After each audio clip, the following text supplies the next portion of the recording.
కాళేశ్వరాన్ని కేసీఆర్ వారం అప్పగిస్తే ఊరూరా నీళ్లు పారిస్తామని చెప్పి ఈ వార్త గతంలో మనం వింటుంటిమి.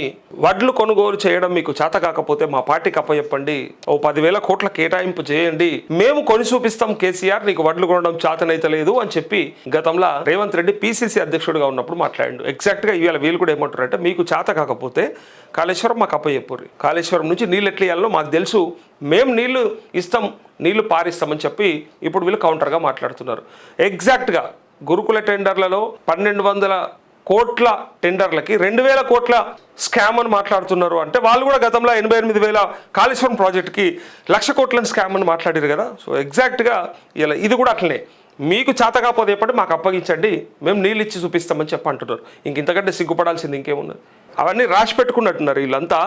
గతంలో వాళ్ళ అన్నయ్యాన్ని కూడా యాది పెట్టుకుంటారు, రాసి పెట్టుకున్నట్టున్నారు.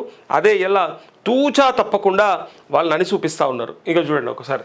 చేత కాకపోతే తప్పుకోండి, ప్రభుత్వానికి కేటీఆర్ సవాల్, కన్నెపల్లి నుంచి గోదావరి నీళ్లను ఎత్తిపోయలేరా, 2 పిల్లర్ల రిపేరుకు 31 నెలలుగా కాలయాపన, కేసీఆర్పై కక్షతో తెలంగాణ రైతాన్ని శిక్షిస్తారా, ఎల్నినోతో వానం లేక పొలాలు ఎండుతుంటే 1,00,000 క్యూసెక్ల నీళ్లు సముద్రంలోకి వదిలేస్తారా, వెంటనే నీటిని ఎత్తిపోసి రైతులను ఆదుకోవాలి, లేదంటే వేలాదిగా ముట్టడించి పంపులను ఆన్ చేస్తాం, యూరియా కరెంట్ ఇవ్వాల్సి వస్తుందనే నీళ్ళు ఇస్తలేరు. అవు మరి నీళ్ళు ఇస్తే మళ్ళీ యూరియా ఇవ్వాలన్నా, నీళ్ళు ఇవ్వాలన్నా, కరెంటు కూడా ఇవ్వాలన్నా. ఇప్పుడు నీళ్ళు ఇచ్చారనుకో, నీళ్ళు బరాబర్ పోగానే ఏమైపోతుంది రైతుకి? యూరియా ఉంటే బాగుండు అనిపిస్తుంది, యూరియా లేకపోతే ఎట్లా పండిస్తాం? మళ్ళీ యూరియా కొరత ఉండే, యూరియాతో పాటు మన కరెంటు కూడా బరాబర్ ఇవ్వాల్సి వస్తుంది. ఆ 2 తప్పించుకోవాలంటే అసలు నీళ్ళు ఇవ్వకపోతే లొల్లేవాయి కదా. రైతులకి నీళ్ళు ఇవ్వకపోతే అసలు కరెంట్ ఇచ్చే పని లేదు, ఇక అటు పక్క యూరియా ఇచ్చే పని లేదు, ఏది ఇవ్వకుండా నడుస్తుంది.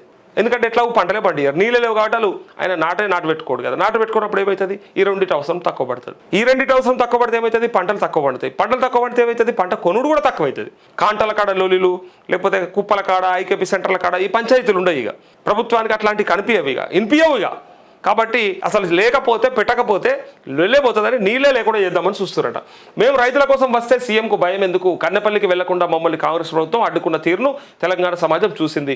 మంత్రి ఉత్తమ్ కుమార్ రెడ్డి సీఎం రేవంత్ రెడ్డికి సిగ్గుంటే తక్షణమే పంప్ హౌజులు ప్రారంభించాలి, ఊర్లలో కాంగ్రెస్లను రైతులు గల్లాపట్టి అడగాలి, ప్రభుత్వ దుర్మార్గాన్ని కుట్రబుద్ధిని ఎండగట్టి తీరాలి, బీఆర్ఎస్ వర్కింగ్ ప్రెసిడెంట్ కేటీఆర్ పిలుపంటూ వీళ్ళు ఏమంటారు అంటే, ఇగో కాళేశ్వరం నీళ్ళు ఇవ్వడం వెనుక రేవంత్ రెడ్డి భారీ కుట్ర ఉన్నది, ఇవ్వకపోవడం, కాళేశ్వరం నీళ్ళు ఇవ్వకపోవడం వెనుక రేవంత్ రెడ్డిది భారీ కుట్రున్నది.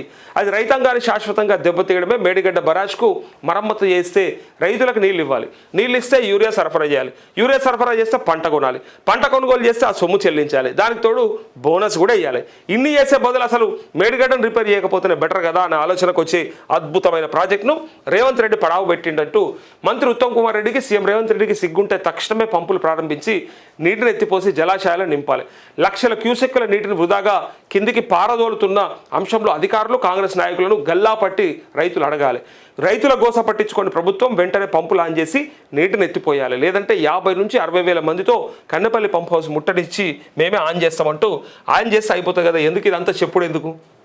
కాళేశ్వరము తెలంగాణకు వరమని వాళ్ళు అంటుంటే రేవంత్ మాత్రం రాష్ట్రానికి శనేశ్వరం అని చెప్పి వీళ్ళు అంటా ఉన్నారు. ఇక నిన్న పోకుండా చేసిరని ఆపిరని చెప్పి ఇక కన్నెపల్లి పంప్ హౌస్లో ప్రవేశిస్తున్న జలాలను పరిశీలిస్తున్న బీఆర్ఎస్ వర్కింగ్ ప్రెసిడెంట్ కేటీఆర్ అంటూ దీనికి కౌంటర్గా ఉత్తమ్ కుమార్ రెడ్డి ఏమంటున్నాడో వినాలి మనం. దీన్ని బట్టి అర్థం చేసుకోవాలి అసలు మేడిగడ్డ రిపేర్ ఇష్టం ఉందా లేదా, వీళ్ళు చేస్తే ప్రభుత్వానికి పేరు వస్తుందా రాదా, మళ్ళీ ఈ పేరు కనుక కేసీఆర్కి పోయేటట్టు అయితే మనం చేసుడు ఎందుకు, ఆ పైసలు ఎందుకు ఖర్చు పెట్టుకోవాలని అనుకుంటారేమో ఒకసారి చూద్దాం.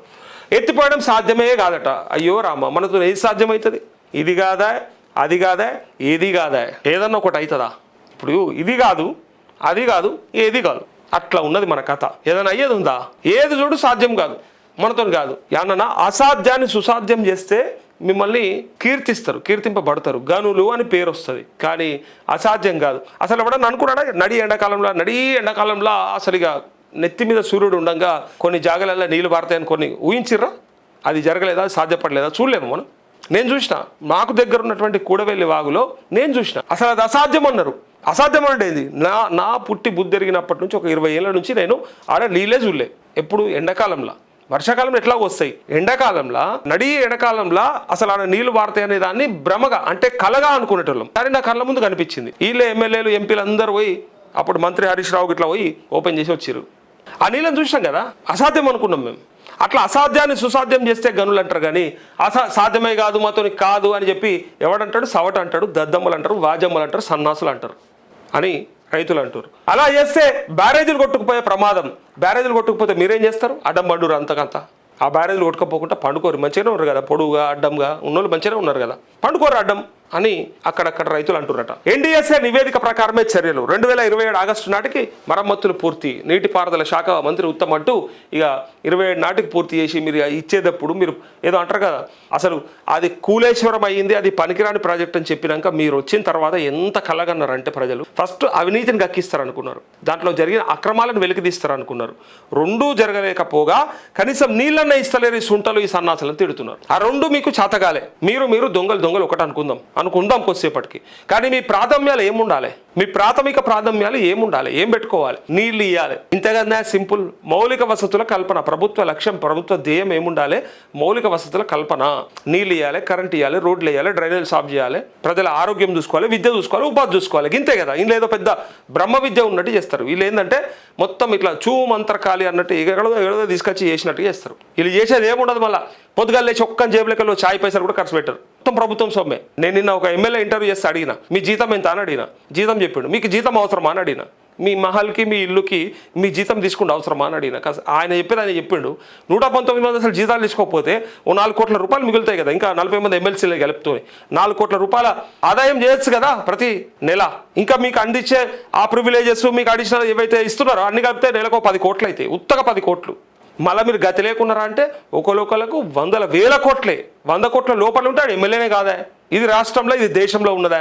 ఇంకా చూడండి ఇక్కడ, గత బీఆర్ఎస్ ప్రభుత్వం తప్పిదాల వల్లే మేడిగడ్డ, అన్నారం, సుందీల బ్యారేజీలు నిరుపయోగంగా మారాయని రాష్ట్ర నీటిపారుదల శాఖ మంత్రి ఉత్తమ్ కుమార్ రెడ్డి అన్నారు. ఈయన చెప్తాడైతే నిరుపయోగం అట. మీరు చెప్పురు మరి, మీద ఏదైనా ఉపయోగపడే పని ఒకటి చేసినామని చెప్పురు, పలానా పనికి ఇది చేసినాం ఉపయోగపడేదని. ఎన్డీఎస్ఏ నివేదిక ప్రకారం వాటికి మరమ్మతులు చేయకుండా నీళ్ళు ఎత్తిపోస్తే అవి కొట్టుకుపోయే ప్రమాదం ఉందని, దిగువన ఉన్న భద్రాచలం సహా అనేక ప్రాంతాలు ముంపునకు గురయ్యే ఛాన్స్ ఉందన్నారు. మీరెందుకున్నారు? గుడ్డిగాడిది పనులు తోమడానికా? వచ్చే సమస్యలని ఎట్లా పరిష్కరించాలనే ఆలోచన చేయాలి. కానీ అదే అవుతుంది కాబట్టి ఇది ఎట్లున్నదంటే బాత్రూమ్ పోవాల్సి వస్తుంది కదా అని తింటలేమన్నట్టున్నది. ఇది ఇక చెప్పడానికి నాకైతే గలీజ్ అనిపిస్తుంది. కానీ ప్రాబ్లం వస్తుంది కదా అని ఇప్పుడు బండి మీద పోతాం, మనం బండి మీద పోతాం, డ్రైవింగ్ చేస్తే యాక్సిడెంట్ అవుతుందేమో అని చేస్తలేను అని అంటుంటుంది ఈ కథ. అరే నువ్వు జాగ్రత్తగా చేయవయా. మొత్తం నడపాలని ఇంట్లో వంట బండి అనే పెడతా అంటే నడవదు కదా. బండి తీసుకోవాలి, రోడ్ ఎక్కాలి, ట్రాఫిక్ సిగ్నల్స్ బ్రహ్మాండంగా ఫాలో అవ్వాలి, కరెక్ట్గా నడపాలి. ఇక అవతలకి వెళ్ళొచ్చే ప్రమాదానికి నువ్వేం చేస్తావు? నీ చేతులు ఉందా? ప్రకృతి ఏదైనా ప్రాబ్లం చేస్తే ఎవడేం చేస్తాడు? కానీ దానికి పరిష్కార మార్గాలు కదా వెతకాలి. మనం నియంత్రణలు ఉండాలి కదా. నేను బంద్ చేసుకొని కూర్చుంటా, రైతులకు నీళ్ళు ఇయ్య, పంటలు ఎటన్నా పోని ఆగమైపోని, ఇచ్చేది ఇచ్చి వచ్చే సమస్యలు పరిష్కరిస్తే మీరు మొగోళ్ళు అంటారు. లేలే మేము ఇయ్యం, బంద్ చేస్తాం, మళ్ళీ బాత్రూమ్కి పోయేదే కదా, ఎందుకు తినుడు, ఎట్లా పోయేదే కదా, వెళ్ళిపోయేదానికి నోట్లో వేసుకుంటేందుకు అన్నట్టు అంటున్నాను. ఈ మాట అర్థమవుతుంది చెప్పే విధానం బట్టి. ఎన్డీఎస్ఏ ఇచ్చే నివేదిక ఏదైతే ఉందో దాన్ని పాటిస్తున్నాం అంటున్నారు. కానీ మరి రైతులకి నీళ్ళు ఇద్దామన్న ఆలోచన ఎందుకు వస్తలేదు మీకు? ఎట్లా ఇవ్వచ్చు, ఏ మార్గం ద్వారా ఇవ్వచ్చు, ఎట్లా అని చెప్పి అన్వేషించాలి కదా.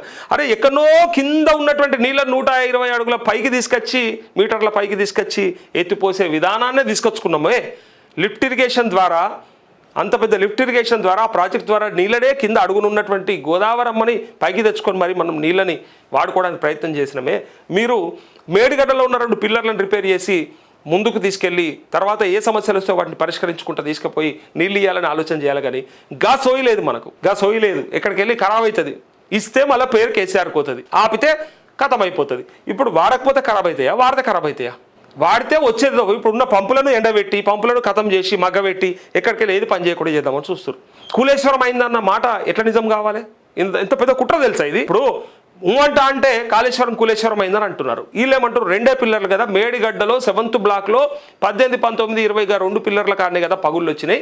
ఆ 2 పిల్లర్లని రిపేర్ చేస్తే నీళ్ళు ఇచ్చేయచ్చు కదా అని చెప్పి వీళ్ళు అంటుంటే దాన్ని ఎందుకు నిజం చేయాలి? మొత్తం నాశనం అయిపోయింది. కూలేశ్వరం అని అన్నాం మేము. దాన్ని నిజం చేయాలంటే ఏం చేయాలంటే అది కూలే పోవాలి, మొత్తానికి పడావ పెట్టాలి, ఎండ పెట్టాలి, నాశనం చేయాలి. మొత్తం కుప్ప కూలిపోయిన తర్వాతనే ఇగో చూసిర్రా అని చెప్పి అలా గొప్పతనం చెప్పుకోవాలి. మళ్ళా ఇది ఇప్పటిదాకా మరి 2 పిల్లర్లు ఎందుకు రిపేర్ చేయరా, 3 ఏళ్ళు అవుతుందంటే దానికి ఎవరు సమాధానం చెప్పడు. అన్ని పిచ్చి మాటలన్నీ మాట్లాడతారు. కేసీఆర్ ఫోన్ ఎత్తుతలేడు, కేసీఆర్ ఎందుకు బయటకు వస్తలేడు, కేసీఆర్ కట్టిన గంత పెద్ద ప్రాజెక్టులో 2 పిల్లర్లు రిపేర్ చేయించడం చేతనైతే లేదు. కేసీఆర్ లేపుతారు మీరు. ఇంకా కేసీఆర్ కూర్చుని ఇంట్లో పన్నోని లేపుకొచ్చి కూర్చోబెడతారు. 2 పిల్లర్లు వేయలేని వాళ్ళు. నవ్వొస్తుంది నాకు ఇది వింటే కూడా నవ్వొస్తుంది. 2 పిల్లర్లు రిపేర్ చేయించి రైతులకు నీళ్ళు లేని మీరు గత పెద్ద మనిషిని పన్నుని లేపుకొచ్చి కూర్చోబెడతారు. దిగువన ఉన్న భద్రాచలం సహా అనేక ప్రాంతాలు ముంపునకు గురయ్యే ఛాన్స్ ఉందని చెప్పి ఇలా అంటున్నారు. మొత్తానికి 2027 ఆగస్టు నాటికే బ్యారేజీల మరమ్మతులు పూర్తి చేస్తామని మంత్రి స్పష్టం చేసి వర్షాకాలం ముగిసిన వెంటనే పనులు ప్రారంభిస్తామని చెప్పారు. మొన్నదాకా ఏం చేసిరు ఎండాకాలంలో, మరి ఎందుకు కాకపాయే అంటే దానికి ఎవ్వరు సమాధానం చెప్పారు. ఇక